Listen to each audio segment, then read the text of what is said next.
I am joined now by Mehdi Hasan. He is, of course, the editor-in-chief and CEO of the new media company Zeteo. Mehdi, thanks so much for taking the time. Thanks for having me.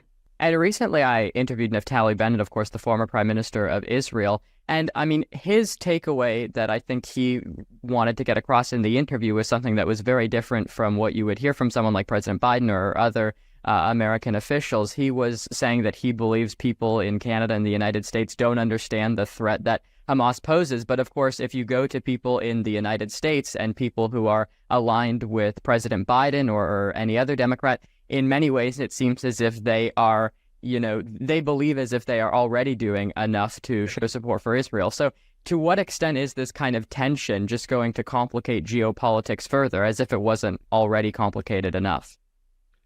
I mean, the irony is that Joe Biden has been the most pro-Israeli president maybe ever, in the sense that 35,000 Palestinians have been killed minimum, 14,000 children, and he supported them all the way through.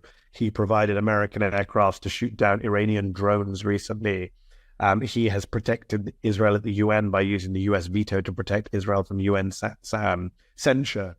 And yet, despite all of that, he paused one arms shipment this week, one. And an Israeli minister, the national security minister, Ben-Gvir, put out a tweet saying Hamas loves Joe Biden. And this is the problem, whereby Israel is getting all this support from Biden, but is pretty ungrateful about it. Meanwhile, at home, Biden's getting attacked by progressives in his base, by young voters who he needs to turn out in order to win, for being too pro-Israeli. So it's almost, he's put himself in a weird lose-lose situation.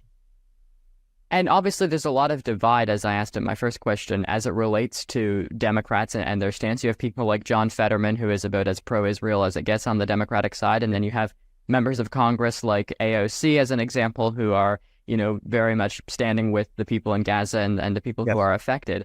How is this divide and the optics that it kind of poses, the fact that, for people looking in, the Republicans have had an issue not as it relates to the war in Gaza, but just with division within their party for a long time. The Democrats have been able to claim that they are united. How much could this issue perhaps fracture that reputation? I don't think in and of itself it'll fracture that reputation. I think it's part of a broader division within the party between progressives and non-progressives. It's not just Gaza, it's a whole host of issues where Democrats are divided, whether it's healthcare, whether it's approach to the climate, whether it's just general political ambition, progressives wanting to get more done. There's those divisions are there, and foreign policy never was really a division within the Democratic Party, but thankfully we do have people like AOC and the squad who are now asking some pointed questions about why we're supporting human rights abuses, why we're arming people who are killing kids, why we're supporting a country that's not aligned with our values. So I think those are important questions. I'm glad they're being asked. I would point out that we shouldn't over-exaggerate the division by looking at Congress. John Fetterman does not speak for the Democratic Party. Zeteo, my new media company, commissioned a big poll just last week, which came out earlier this week and shows that 70% of Americans, including a majority of Republicans, support a permanent ceasefire in Gaza and a de-escalation of the violence. That is not a fringe position. That is not a partisan position. That is the American public's overwhelming position. In fact, 54% of Democrats say what's happening in Gaza is a genocide. So when people say, oh, you can't say genocide, that's too controversial. Well, the majority of Democratic voters actually think it's a genocide. So when we talk about, division within the party, actually on Gaza, the Democratic Party and the American public are pretty united. They don't want violence. They want an end to this war. And I mean, I think you mentioned this in one of your earlier responses, but perhaps just touching on it a little bit further, you were citing some statistics there as it relates to a ceasefire. But to what extent do you think American voters are making the issue of the war in Gaza, their sole priority as they head in and as they vote in November? And obviously that's likely to take away from Joe Biden more than it would be Donald Trump, I presume. So the best way to think about this is in two ways. Number one, of course, most voters are not making Gaza their top issue. Most voters still think it's the economy, it's inflation, it's jobs, it's healthcare, it's immigration. That's just a fact.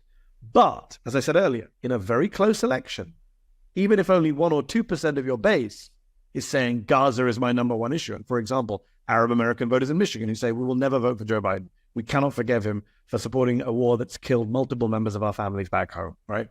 Even if just those small bunch of people don't turn up, that could affect the outcome of the election, right? In Michigan, In 2016, Trump beat Hillary by, I can't remember, less than 20,000. Biden won in 2020 by, I think, 150,000. So it's very small margin. So it only requires a small number of people, Wyatt, to say, well, Gaza is the issue. That's the issue for me. It's the issue I can never vote for Biden over. That's enough.